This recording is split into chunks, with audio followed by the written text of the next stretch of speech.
Hi guys, welcome to episode 16 of Get Your Buzz On. I have special guest. Preston. Well, and your whole Preston name. Brown, sorry. Yeah, no worries, no worries. We're here actually at Steve-O's. We had a change of scenery, so thank you, Steve-O's, for letting us shoot over here. We thought it'd be nice to get some nice fresh air, to be able to enjoy some margaritas, and actually be out in public. So it's pretty good. So cheers, my man. Cheers. Looking forward to it. I like it. Get your buzz on. Yes. That kind of makes it okay. Yeah, that's how I get people on it. Oh. Because they're like, okay, well, we're going to drink, so that's fine. I see it. So it works out. So I wanted to introduce you and talk about a little about what you do and just what you're doing right now. What I'm doing right now. Yes. Okay. I'm doing a lot of things. We have, I think the main thing is Aaron and I have a 2-year-old and a 4-year-old. We have Gemma and Everett. Everett's 4 and Gemma's 2. Just turned, and so I'm kind of dad moding it. I'm trying to get in touch with my hippie Zen spiritual side and outside of the corporate crazy person. Yeah. We have 11 operational businesses and then 3 dogs. So you're like just keeping busy. Yeah, just trying to find some time to relax. How has COVID been with you guys right now? So as apocalypses go, Yeah. I don't think it's the end of the world. All of our businesses are up. Everything's booming. The home building company has doubled in sales and production. The brokerage, everything's amazing. Yeah. Have you guys done well You through know, it? we did really well. We actually had a record month last month. But we were able to work, and I think it was great because you're able to kind of get your mind off the obvious of what's going on, because obviously if we're home, we couldn't really do too much of anything. So it has been, for us, thank God we've been able to work, but I miss going out and doing what we used to do. Yeah, I miss travel. Yeah. I used to be out of town every other week, or sometimes just 2 weeks of every month, and now I feel like I've been home in just crazy amounts of time, which has been great as kind of a parent and a husband, but I need a beach. Well, and what people don't know is you travel a lot with like Tony Robbins and... Yes. So what kind of things do you do out there? So lots of educational stuff. We learn, how do I explain it? It's a very well-rounded coaching program. I spend way too much money on it, probably, compared to what most people would want to spend on coaching and stuff like that. But we learn business, we learn finance, we learn health, we learn life principles, we learn some of the differences between men and women, which helps you in your marriage. It helps you kind of learn, like, as a dad raising a daughter, sometimes understanding a little bit about how they're going to process things differently than your son. So it's a very well-rounded life coaching, I guess, environment. And then it's also, it's not just touring with Tony, it's touring with Tony and the rest of the group. Like, there's 40 of us, and I think I'm the brokest member of the group, and at least in El Paso, I'm not broke. But I mean, there's people that are in the tens of billions net worth-wise in that group. And so, like, you get business opportunities, investment opportunities, things that are cutting edge. We learned some stuff about the energy industry and how it's going to be completely disrupted, which I could give you some tips offline, and look into Energy Vault. It's a Bill Gross company.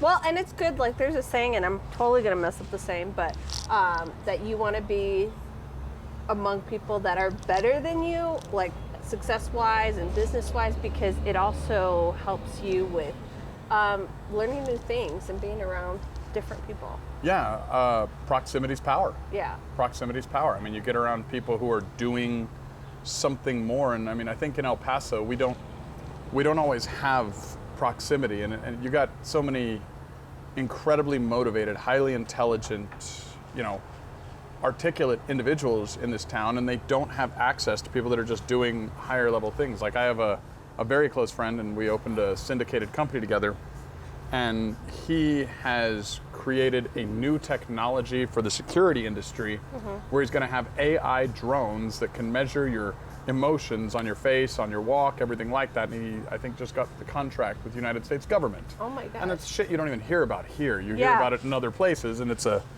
California, New York, Chicago, and we kind of get forgotten. And so when you can get out and get some of those for sure relationships, it adds a lot of value.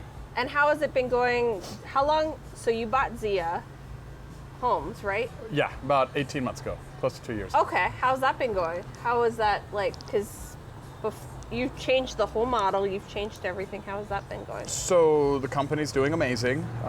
Still not where I want it to be. I think we have a lot of growth opportunities. We've gone from, I think they did 40 or 50 the year that we bought it. And that's including us taking over and kind of getting things tuned and cleaned and repaired. And now I think we're on track to do 150, 180 this year, somewhere in there. That's a huge change. Yeah, we did 80 last year, but we were also in this period, we built about 140 last year, but we closed most of them in the first few months of this year. So new floor plans, new amenities, new everything. It's the only thing that's the same as the name. Yeah.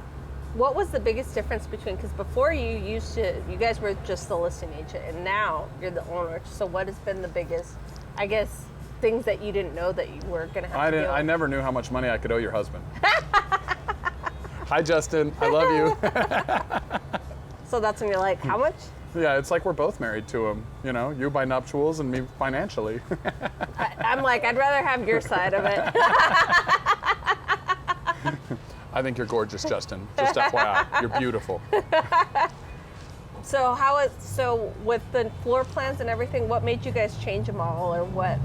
So we went and actually I used some of my friends in the Platinum group with Tony, and we redesigned the entire company around, I guess, the identity of what women want in a house. Yeah.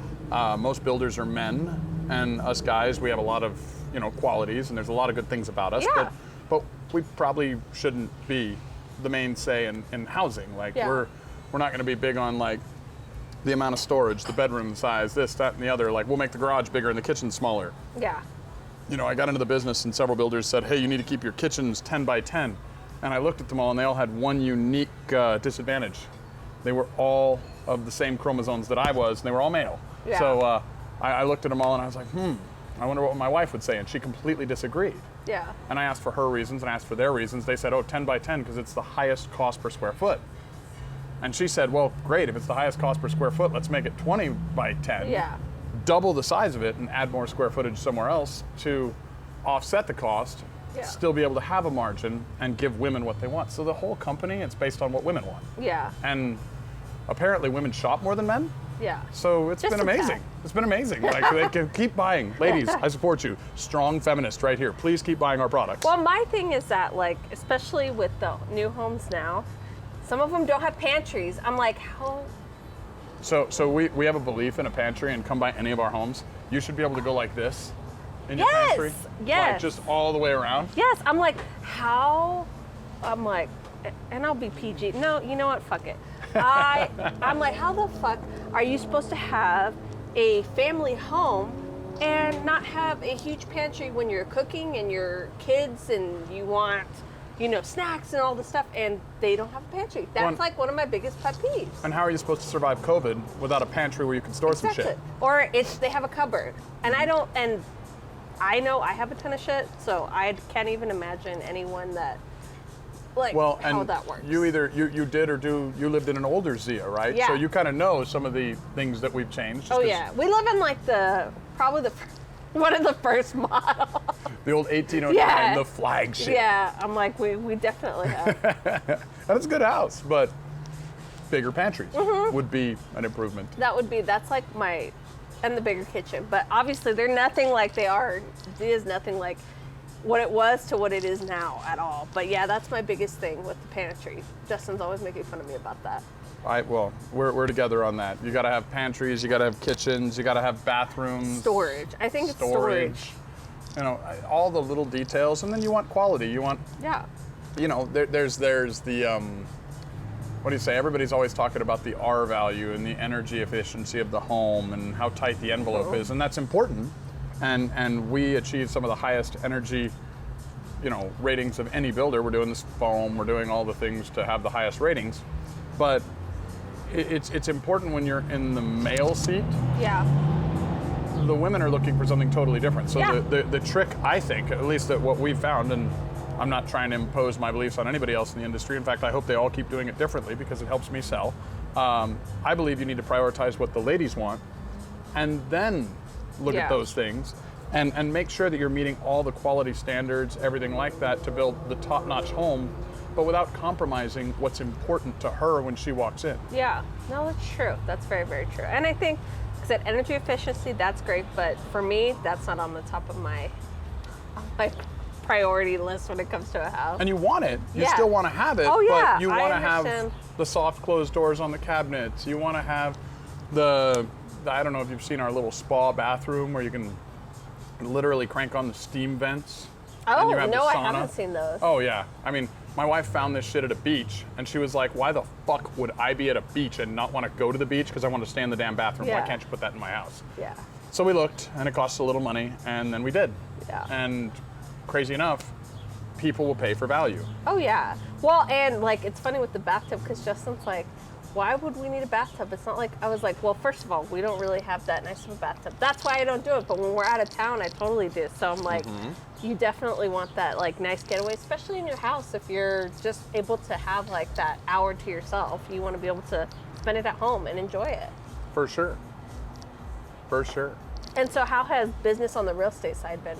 You know, the real estate side's been fun. We've, I'll be honest, I kind of gave up on that company a few years ago just because it seemed like a dying industry, and industries, they're like people, they're like businesses. Like, you know, if you look at it like in a life cycle, we're in the prime of our lives right now. We're young, we're gorgeous, we're high energy, we're probably as smart as we're gonna get. Hopefully we get a little more wisdom, but we're not gonna get any smarter, you know what I mean? So we're in the prime of our life. Well, a business can be, you know, a toddler, a teenager, prime, institutionalized, dying, whatever. And so can an industry. In the brokerage industry, although it's where I started, I looked at it like, hey, you know, in the last 10 years, agents made all the money and brokers stopped making all the money.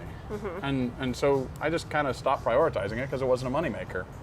Recently, we've changed it, adjusted it down to where our brokerage charges kind of like probably how Gold's Gym charges. Yeah.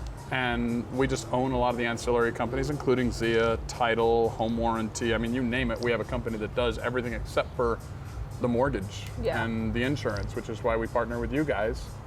And the agents come sell our products, and that's how we make a living. So I gave up on the industry, and then it kind of became, in the last 6 months, our most profitable business indirectly. Yeah. If that makes sense. Not directly, like everybody, it hit us because we heard all these competitor companies, and they kept saying, ooh, agent-centric, agent-centric, agent-centric. And they were like driving it into you. And you know, lots of good companies say this shit, but it was bullshit, because you can't be agent-centric if you're taking their money. Like, if I was like, hey, you know what, I'm, you know, all about you, then I should be trying to add value, not charge you. And you look at companies like, say, Facebook, Google, organizations like that, they found a way to create a business model where all of the customers can get what they want for free. We don't pay Facebook to go on and enjoy or push this live or whatever we're doing.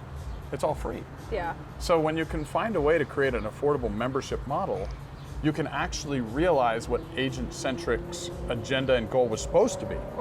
We don't have to charge our people. We can be all about the agent, and if we do a good enough job, they might add value and sell the products we have at our other companies. Yeah. So it's a kind of a different way of doing the same thing. But hell, like we probably get 5-7 contracts a month for Zia just from our agents. Yeah. Because they're there and they're hearing our message and they're hearing what we talk about. Yeah. And so the ancillary relationship is so much more valuable than we ever looked at the actual relationship being, and it's more value than it ever could have been. Yeah. Well, that's awesome. So what advice would you have? Obviously, each brokerage is completely different. What advice would you have for anyone that's becoming a new agent that's looking at a brokerage? Well, I think my advice would be, if you're jumping into an industry that is right now institutionalized, I mean, I think that our industry in the brokerage industry, we're institutionalized. You have a lot of established companies, established brands. They're, you know, your big Wall Street names, your Century 21s, your ERAs, all those, the big franchises, if you will. And they're looking at it and they're saying, oh my God, 10 years ago, 15 years ago, we made 50-50 splits, 60-40 splits, and we made huge money. That was the negotiation on our agents. Now, because of the mom and pops, the companies that are coming out at a couple hundred a month or a 90-10 split or whatever, they've lost a lot of that margin. I mean, it's just, I'm not attacking anybody, it's just a fact that agents are now making more money than brokers. What I would tell agents getting into the industry is, if you get into this industry, it's institutionalized. We have no idea what's going to happen. Change is here, change is coming. You've probably got another 10 years where the brokers are going to continue waning down, and the agents are going to continue going up. But then at some point, whether it's 10 years or 15 years, mark my words, there will be a shift in how things are done, whether it's technology, whether it's AI, whatever it is, whatever's coming, which I just gave you a big fucking clue there, new agents. There's going to be a new way to do business. I mean, if you look at every other industry, the number one problem we have as a society that we have to solve is technology is replacing people faster. We already have a technology. I mean, I can take you to my office and show it to you. It's push-pin cameras we shove in the corners of rooms. They have a 5-year battery. They link to Bluetooth, Wi-Fi. If you walk in with your phone can sync to it. We have a sign with a little code. You put in your credit card number. It debits you like a penny or some shit. Yeah. So if you steal anything, it automatically charges you. And a broker can sit there at their house, push a button, open the door, talk to you through every room, every single thing. You're on camera the entire time. I mean, we already have that technology. I mean, everybody's worried about being replaced in 2 years. It's probably not going to happen. The technology's there to do it now. But in 10 years, will things change? Yeah. You're damn right they will. So my advice, get in, go to work, hustle like a motherfucker, build a secondary, maybe a third, maybe a fourth income stream. If you don't do this, in a decade, you know, if you're 60 in a decade, who gives a shit, right? But if you're 30 in a decade, you got a whole lot of life left. And in all probability, Elon Musk and Richard Branson and all of these guys are going to figure out a way to make sure that you can't go become a trucker, because they'll have self-driving trucks. They're going to make sure that you can't go into several other industries. So make enough money now, invest wisely. I mean, have multiple income streams. That's one of the reasons that I think Summus adds value, is we can get you a rental property. You can team up with El Paso Cash Home Buyers and Trust Capital Funding. I mean, whether you're Summus or not, you can do this. It's just more affordable with Summus, obviously. Yeah. Much more affordable with Summus. Hold on, I'm gonna repeat, much more affordable with Summus. Stop giving so much to your broker. It's just making you broker.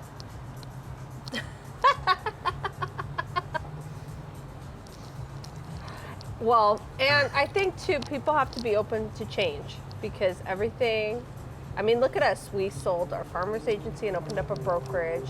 35 years of doing that. And how was the big brand doing for you? It wasn't. You sold because it was so fucking good, right? Yeah. Well, and I think people don't understand that just because it's comfortable right now doesn't mean it's going to stay that way. And it won't. It changes every 5 years. Well, and if you don't adapt, everybody is evolving. Everybody is changing. Everything is moving. Everything is shifting. You know, change, it's an acronym. It stands for choose, humble, action, necessary to garner excellence. If you're not using that acronym as something to move you to something new, then that acronym is going to allow somebody else to replace you. You're either at the table or you're on the fucking menu. And I'll tell you what, if you're on the menu, I'm hungry. So what has been like with the COVID? I know that you're big into researching and looking at what's out there and how everything is. What advice do you have for people that are in business that are struggling?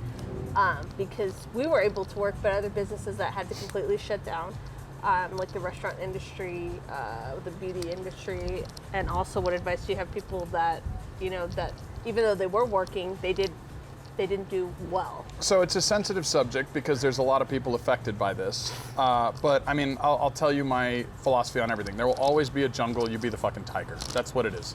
That's my advice. I mean, COVID, I think at least in our country, we mismanaged it dynamically. I mean, I'm a humanist, and I look at COVID and what it's done, basically. We had, I'm gonna say, all of the information about what COVID turned out to be, and they're starting to prove that now with the Diamond Princess Cruise Line. The Diamond Princess Cruise Line was an entire ecosystem where everybody on the ship got COVID, and or at least it showed us what population percentage was going to get COVID. It showed us what population percentage was going to die of COVID, what population percentage was going to be sick, and for how long of COVID, what it had with different age ranges, because we had an entire ecosystem of thousands of people on this cruise line. And none of us looked at it and said, hey, that's science. We allowed our politicians, and by the way, let me give you a root word of politics, okay? Politics is a root word. Poly means multiple, ticks means blood-sucking arachnids. So be very careful when you trust a fucking politician, okay? They're there to get your votes and to make money on you. It all follows the money. My background's psychology and economics, and it always has followed the money. And, you know, when it comes to COVID, am I concerned about it? I personally am not. I think if you're young, you are not at risk. I think we need to look at this jungle as an opportunity for us to step up, take this crisis that's going on, and use it not to create fear, but instead to step up. No hero ever showed up when there wasn't a fucking problem. Step up, go out, work, hustle, add value, and people that are in need, fucking take care of them. If you disagree with that, well, then all I can say is fuck you. Because there's a lot of people that need a lot of help. And when you look at COVID, the UN just came out with some numbers, okay? And by the way, fact check everything I'm saying. Up until a few months ago, there was a daily death rate on COVID that hadn't changed one bit. They measure the daily death rate, okay? They measure it. So we had all the documentation from the Diamond Princess cruise. And then this is in February, which China had COVID back in, what, November? So the daily death rate globally had not changed as of February. Yeah. Isn't that strange? The United States government started your PPP loan and stimulus programs in January. Yeah. Isn't that strange, even though we didn't find out anything about it till March? Huh. I would say question everything there.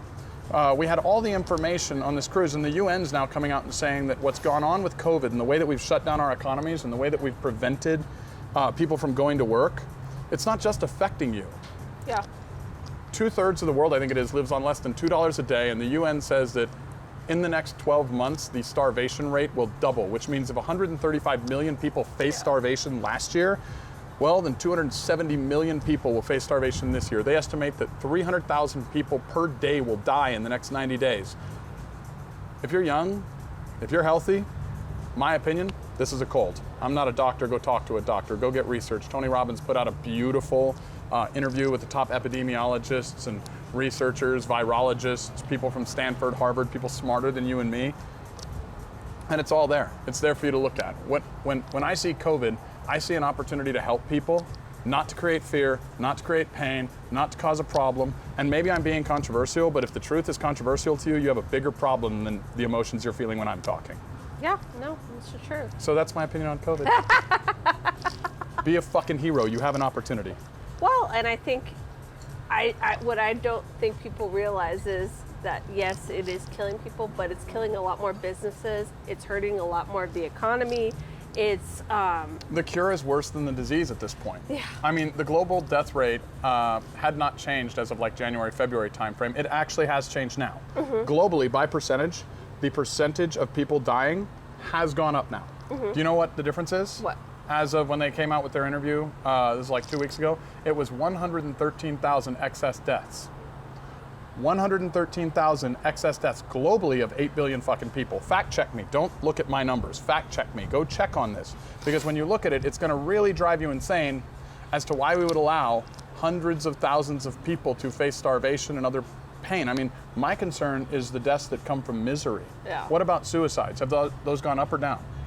What and about abuse, spousal abuse, child abuse? That's my big child one. molestation. Yeah. I mean, you know, people all over the world are suffering because of COVID, and more people are fucking dying because of the ancillary results than the disease. So if you've got a heart, step out and add value, help somebody. I don't care if you give time, I don't care if you give money, I don't care what you do, but add value to somebody like that.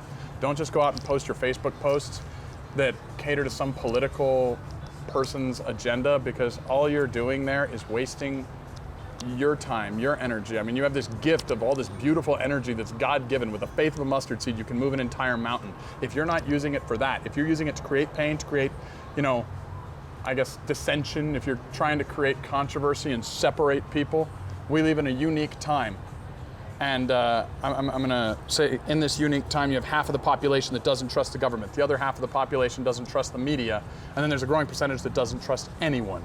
Well, in a world like that, if you're creating more dissent, there's only two types of communication, just two, and this is really interesting. One is a loving communication. You can give tough love, you can give genuine, warm, heartfelt love, and that's one type of communication, is a loving communication. There's another type of communication, and that is the second one. It's a cry for help. And a cry for help communication is much worse than a loving communication. So loving communication, cry for help. Don't just do this. Hopefully I'm not too controversial. I love you all. So with everything going on, what recommendations do you have for people right now? Because the stock market's So what recommendations do I have right now? Yeah. Sorry, I have to repeat the question so that I can... Because you're the one with all the coins. Right now is one of the best times to invest. We're in an economic situation that people are unfamiliar with, but we're probably, if you study history, we haven't lived through anything exactly like this before.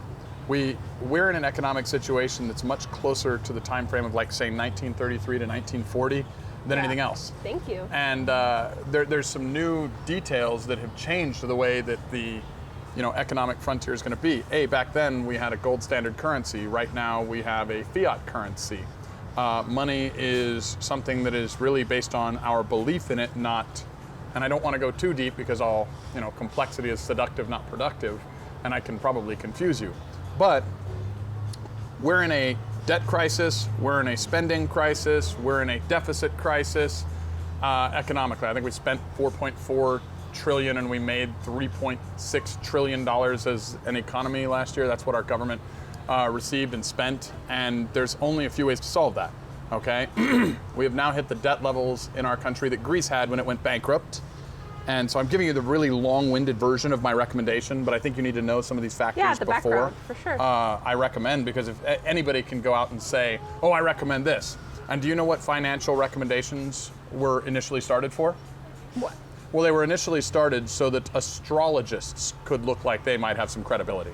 Because anybody giving you a financial prediction probably has less credibility than somebody giving you astrological predictions, okay? So if they don't qualify it with data, facts, and intelligent resources, don't fucking listen to them. Yeah. Now, that being said, we're in the same debt crisis that we were or that Greece was when it went bankrupt.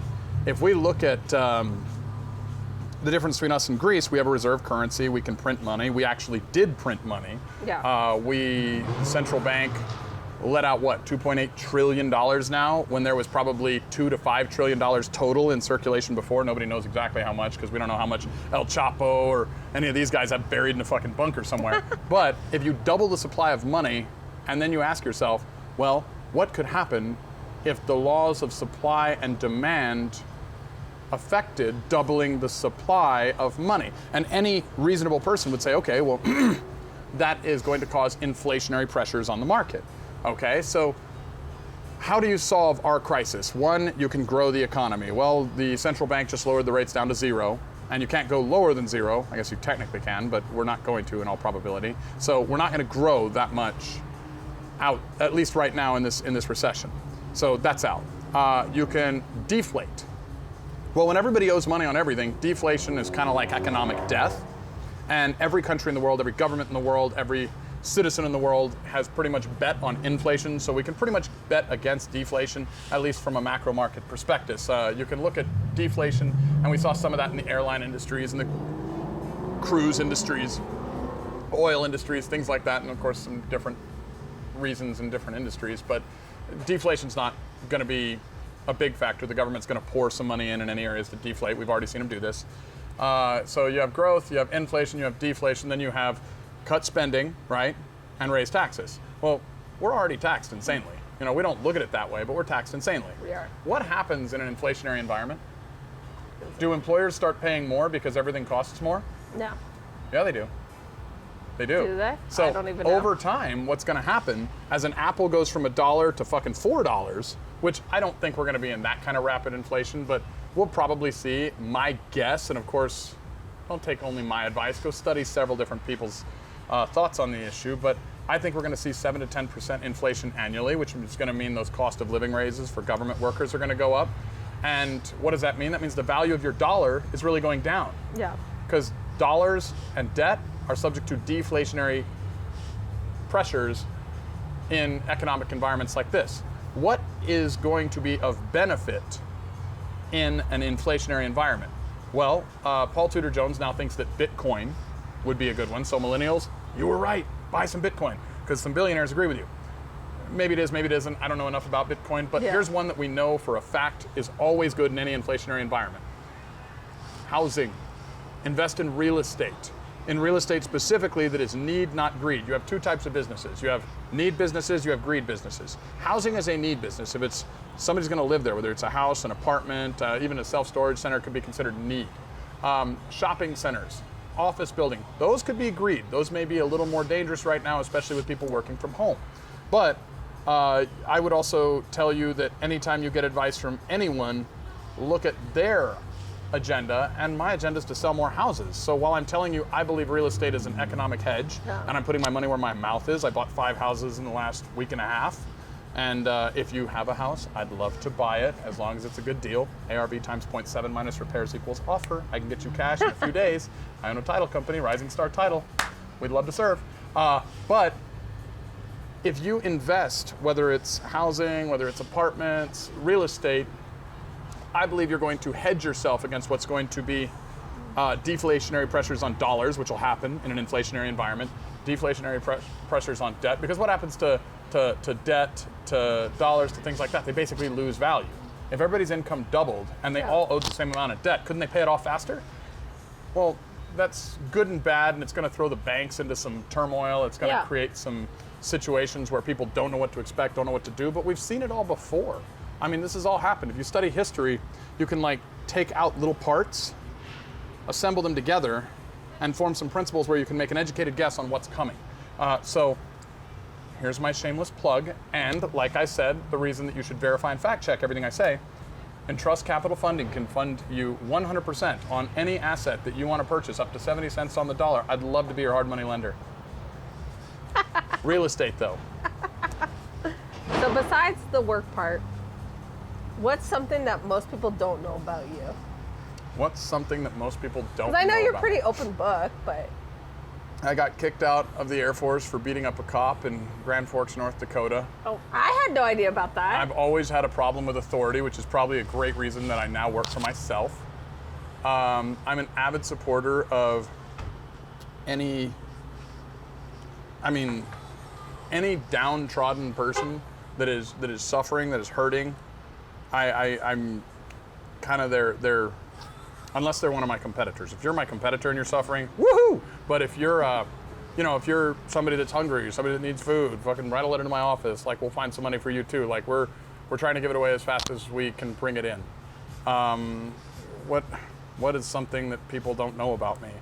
I've created a negative reputation for myself in this market because I've grown companies. They've taken market share. I've been a little bit of a shit talker, if you couldn't tell. And, people have, instead of coming out and meeting me and seeing who I actually am, have listened to my competitors when they cry because their businesses are shrinking and how they describe me. In fact, I have a friend who got me a Darth Vader helmet. It's made out of nuts and car parts. It's cool. It's really cool. And he got that for me because he was like, oh my God, I heard you were the devil. And we did a business deal, and we each made substantial amount of money, and he was like, you're not the devil, you're fucking awesome. He was actually a competitor, and we became good friends, and now we collaborate on all things, which means the market's big enough for everyone, so there's always a place, unless you're one of my competitors, at which point, no, I'm just kidding. Can I give the greatest financial tip that I think anyone, anywhere, ever can use to benefit their lives? Yeah, go for it. So, I'll tell you the story of Zia Homes. Zia Homes, I basically bought for nothing. And the company was struggling, and they had other problems, and I was friends with the owner, and he said, hey man, just take it and run with it, and I did. Now, I have turned the company around, already started the process with some great folks that are part of that proximity environment within the organization that I travel with, the Tony organization. And I'm selling the company back to the employees via an ESOP. Mm-hmm. And an ESOP is a sale of a company to the employees, so it'll take 3 years to do it. And then I will receive somewhere to the tune of, I think, $36 million if there's no upside between now and the next 3 years, but it could be as much as 70 million. That's one company. So if you're young, you're entering the greatest financial opportunity of your life. And here's why. Business owners, let me just give you some statistics. 50% of businesses fail year 1. 80% of businesses fail by year 5. By year 10, 96% of businesses fail. Of the remaining 4%, 84% of them will close down when the owner retires. 84%. Baby boomers, which in my opinion, the greatest generation, these are the entrepreneurs that made our world what it is for us today, just turned 60, which means they're approaching retirement. These people need to sell their companies. 84% will close down with the owner. What if you could buy the company, even if you financed it from the company, and sell it on an ESOP or something like that, and help their family, help them get out of it, help them retire, help that brand continue into perpetuity, benefit the employees. And ESOP's the only thing the Democrats and the Republicans actually fucking agree on, because when the employees get ownership, that's a good thing. And they defer taxes, I think, into perpetuity pretty much. So Republicans like it because the owners make more fucking money and can sell at higher multiples. So it's a win-win-win all around. And you can scale companies and sell them on huge multiples, and that will be the greatest opportunity for anyone under the age of, say, I mean, anyone could do it. If you're 70 and you plan to live another, 10, 20, 30 years, I mean, hell yeah, do it too. But I'm especially talking to at least the audience that I think listens to me, which are the guys in their 20s, 30s, 40s. I mean, right now, if you're looking at this is the greatest financial opportunity that has ever existed on Earth, and it's coupled with the largest recession we've seen since the fucking crash of 29, and you could buy businesses for pennies on the dollar. The market will come back. You either bet on the human race continuing or on it ending. Guess what? If you bet wrong, nobody will be there to say, I told you so. So you might as well bet on it continuing, and you might as well buy a fucking company. Help somebody out of it that needs out of it, that just turned 60 on average, and then sell it back to the employees at a huge multiple. And if you need to figure out how, I sell coaching. Sorry, more shameless plugs. No, go for it. That's what we're here for. I'm here to have everyone on and talk about what they do and everything. So go well, for it. hopefully I'm adding some value. I mean, oh, for sure. So how do you, like, obviously with work-wise, we got that. How do you balance, you're married, you have 2 kids. How do you balance marriage, work, running everything, being there for your kids, coaching, traveling, and all the stuff? Because before COVID, you were like all over the place. And I want to be all over the place forever. I mean, how do I balance? It's a good question. I think I'm probably the most off-balance person ever. We have to live our gifts, and everybody will tell you need balance, and I tell you they're all full of shit. There's some areas where you do need balance. I mean, every human's made up of the same 4 things: faith, family, fitness, and finance, right? We all meet our needs in these 4 areas. Am I balanced? No. God made me a corporate animal. That's just who he made me into, and I'm always going to be that. I believe in quality time, not balanced time. My wife, children, and I have amazing relationships, but they know that my purpose is to go out and affect the world. It's to change the world. It's to add the most value that I can to bless them in their area. And we have an amazing relationship. I mean, we spend amazing time together. We were walking up and down the Rio Grande doing crazy shit, because that's just my style, yesterday. We went camping 2 days ago. I mean, do I give them as much time as the business? No, they're probably a strong number 2, and there's a lot of people that'll disagree with that. But you know what? All the people that disagree with that can't afford my wife's lifestyle, so disagree with me all you fucking want to. Well, and I think it takes your spouse to be able to understand that certain thing, because most... Oh, God, yeah, she's my biggest supporter. You have to be. And I mean, I would almost throw it back on you. Would you say you're balanced, or would you say you're off balance using your gifts? I try to say I am balanced. It just depends on the day. I'm like, it really does depend on the day. I think I always go with a rock and a hard place, because me, and I mean, this is bring gender and all that stuff, but me being the mom, I feel like you guys don't have mom guilt like we do. You know? For sure, no. Yeah, and I think that's a big part, and I think it's just, I don't know, like I said, I don't even listen to me. I'm being controversial too, but I feel like for me, I'm the one that had my kids. It's that maternal instinct in me, and you have that that guilt sometimes that it's like, okay, how do you, like you said, it's not really a balance. It's like certain things are going to go well and some things aren't, and it's hard when you have your kids. And I feel like when you're the mom and you're trying to make sure you're there for everyone, it is a definite struggle. Well, and you have a different calling, and you're spot on. I mean, studying psychology, you get a little bit of a window into that. If you're a woman and you're biochemically healthy, your body's going to release 10 times the amount of oxytocin, the love hormone, when your children are born. Yeah. And we men, we get some of that. Like, we feel love too. But it's not the same. It's nowhere near. We will never know what it's like. And so you say the mom guilt, and I would say, you know, let's look at both sides. It's also the mom love. You're feeling love on a level that we can't understand or comprehend. So we have a different mission. Yeah. You guys are the gatherers and the nurturers. We're the hunters. We have to go out and do that. And so, you know, are you balanced? Yeah, I would say every woman is way more balanced than any man, especially if she's biochemically healthy. But every human being is, we're what? Neural receptors. So electrical impulses. Yeah. Hormones and biochemical mess that makes up a human being.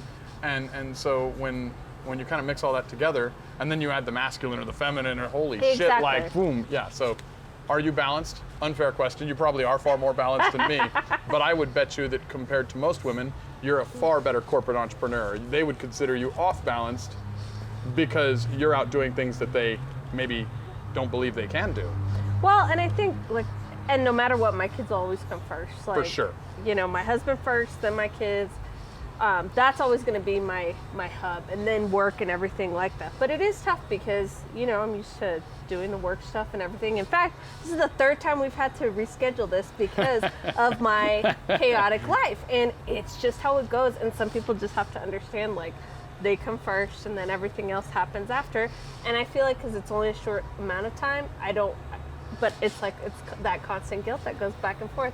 And I'll ask Justin, I'm like, do you feel guilty that we work so much? And he's like, no, why? We have to provide a life for our kids and give them the life that we want. And me, I'm like, well, I feel bad because I could be there more. Or even during this whole COVID thing, the week one, before anything happened, week one, I was already feeling guilty that Lucas wasn't able to go to school and wasn't able to do all his activities and wasn't able to be around his friends. And Justin's like, there's nothing you can do. There's like a COVID going on.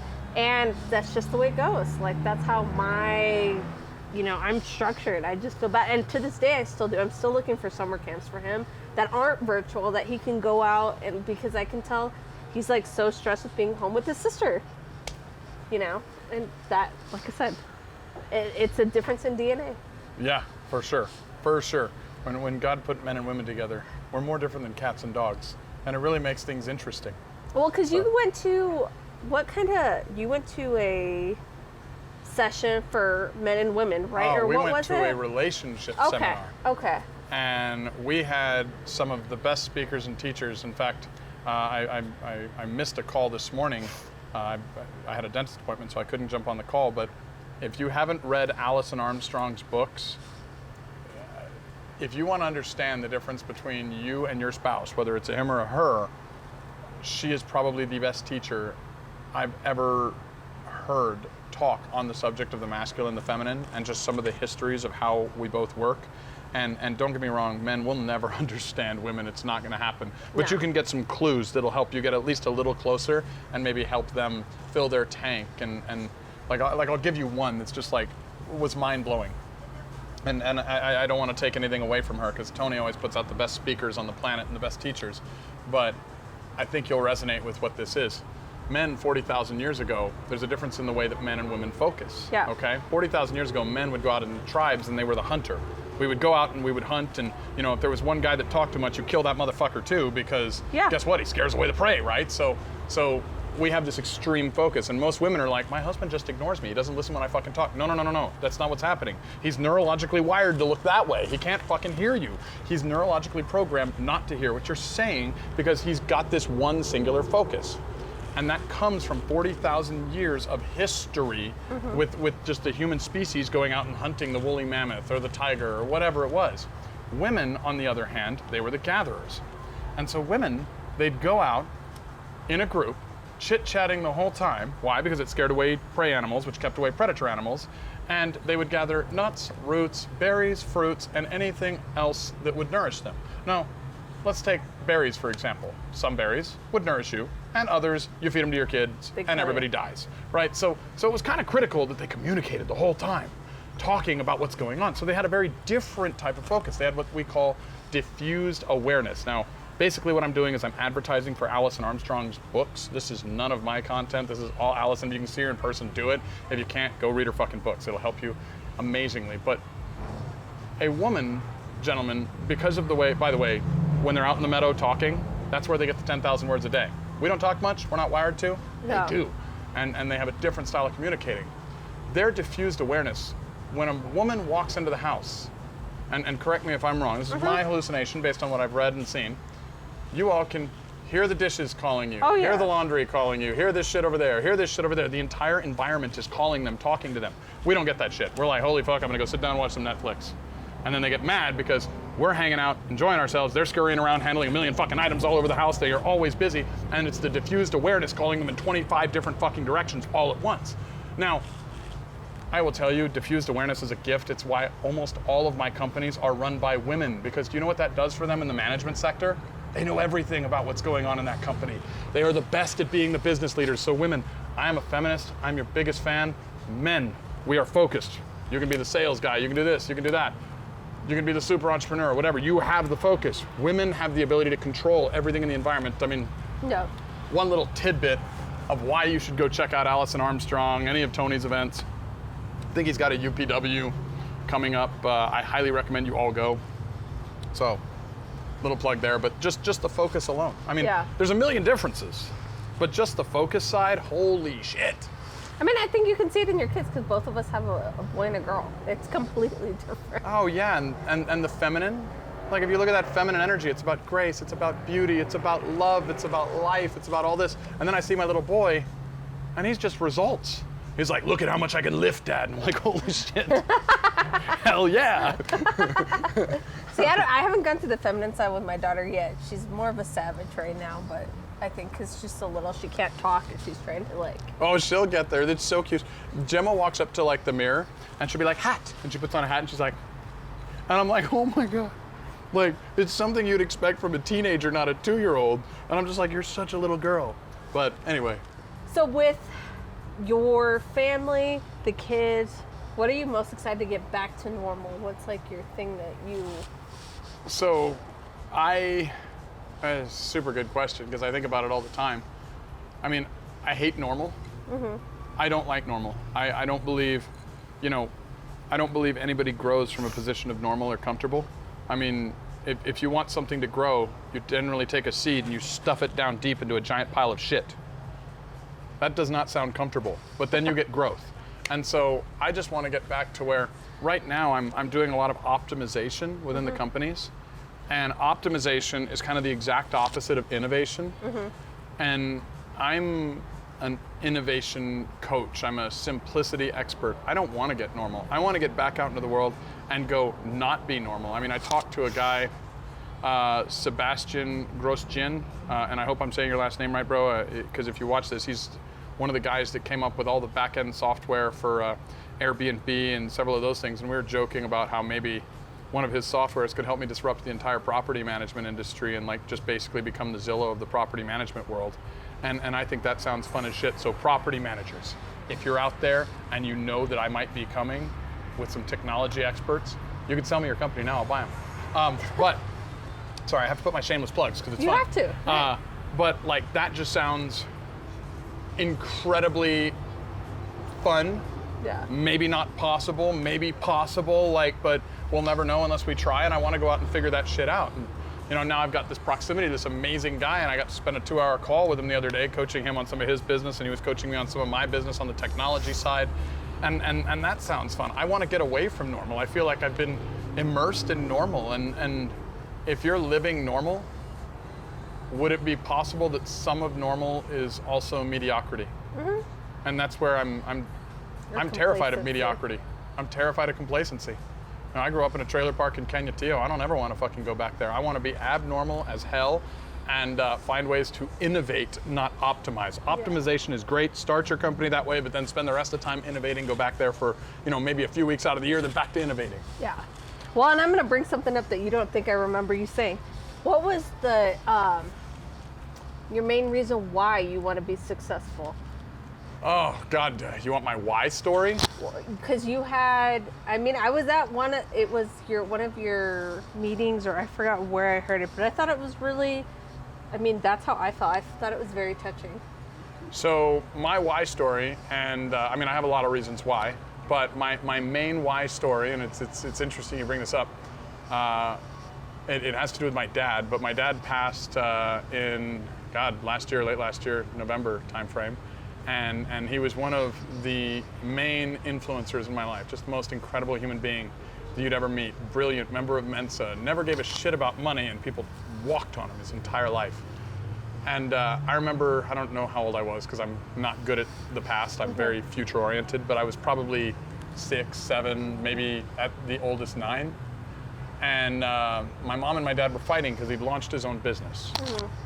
And he was brilliant. He was this brilliant operator, but he didn't know how to bill, which is a really fucking hard thing in business. There's 3 parts of business: get business, do business, get paid, right? And the get paid part is hard because that's when you've done something, you've given whatever you fucking are, and now you have to ask them to pay you for it. And most business people are givers. They're not takers, so they don't know how to ask for what they're owed.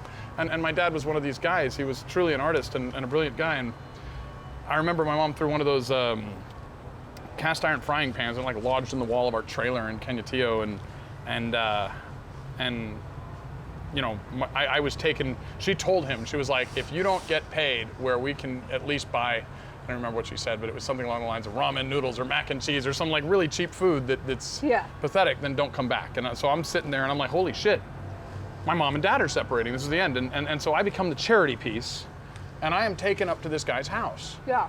And we go up to this guy's house, and this little fucking pipsqueak of a man, and any of you guys that ever met my dad, he was 6'6", star of the fucking football team. He's gone now, but Dad, I'm gonna tell your secrets. He banged the prom queen at the fucking high school dance in the gym at El Paso High. So fuck yeah, Dad, I know you're in heaven, breaking some shit and having some fun up there too. But beast of a man. And so I'm watching, I'm in the living room and I'm playing with this guy's kid, and similar recliners, similar TVs. He had a house on the mountain near where I lived just last year before we moved. And couldn't tell you exactly where, but we came from this trailer park in Kenyatillo up to this house on the mountain. And both guys were guys. One guy was just a really wealthy guy that had money, which meant power, right? And one guy was this brilliant entrepreneur, artist guy that found a way to create something that the other guy said he'd pay for. And I watched this guy use money, even though he was like this little pipsqueak weasel of a man, attorney or some shit, I don't even know. But I could see my dad through the door, the garage door, like that little door. We're in the living room, here's the kitchen, here's the garage. And I could see my dad begging this guy. He could have killed this guy with a fucking napkin. But my dad did what he needed to do, and he took a discount on the fee that he was owed so that he could get paid that day. It had been 3 or 4 months, and this guy just wouldn't pay him. And I remember being, I don't know, however old I was, 5 to 9 years old, and I literally felt hate for the first time. And I don't like the emotion hate, but if I had a gun, I probably would have killed the guy. And so if you're one of my competitors, don't make me. Anyway, I'm just kidding. I felt hate, and I decided at that moment I never wanted to be walked on that way, and I didn't care whether I had to be respected or feared, but nobody was ever going to take advantage of me like that. And it was a why that's still here, and it still drives me. And I've had the blessing and the privilege of 2 Davids in my life. I had David Brown as my father, and I had this other David Karam, who's been like a mentor and kind of a finance father, if you want. I read Rich Dad Poor Dad when I was in the Air Force, got out and lived the fucking book, and that was my why then. Now, I think I've accomplished all my goals, and I'm setting new ones. So my new why is just finding a way to love everyone, even those that don't love you, that hate you. That higher level love. But that's been my why that drives me. It's written into my DNA. It's part of my software. Is whether you're loved or feared, be respected at least. Well, and as long as you have money, that was your drive to be successful too, to not have to answer to anyone. Yeah, and then you get money, and it becomes less important. And I'll tell you what, money is the biggest fucking lie out there. It's a resource, it's a hammer. Somebody with a lot of money is like somebody with a microphone. They're just louder. Mm-hmm. Somebody with no money is like somebody that's mute. They're just quieter. It's an amplifier. If you're a great person with a lot of money, you're gonna do a lot of great things. If you're a shitbag with a lot of money, well, you're probably Hitler, you know? But if you make money your God, which I was guilty of doing in my past, you'll get it. But you need to find your soul somewhere along the way too, if that makes sense. So yeah, my goal was, at least at that point, my why was money. Yeah. And power and control and respect and then you get it. But once you have it, guys, like, money's easy. You know, Tony Robbins always says there's the science of achievement and the art of fulfillment. The science of achievement, that's finance and fitness. If you can see somebody else who's successful at something, you can literally duplicate what they're doing. Yeah. And that's the science of achievement. Go do it. Whether it's money or health, you can do what they do and you can have what they have. And as long as you're intelligent enough to analyze and say, hey, you know what, if this person's like me doing this, he's getting these results, I should be able to get those results. Copying was frowned upon in school, it's great now. But then there's this thing that's like more magical, and it's the art of fulfillment. And the art of fulfillment, it's so powerful because everybody thinks they're gonna be happy when they get to their goal, and that's not true. Yeah. If you can't find joy in a smile, if you can't find joy in spending an hour with your children, you're never gonna get joy out of growing your company. You're never gonna get joy out of the next $1 million. All that shit is all science of achievement. The art of fulfillment is something more. And I hope you all get incredibly fucking rich. But becoming incredibly happy is a requirement if you ever want to sustain incredibly rich. Yeah.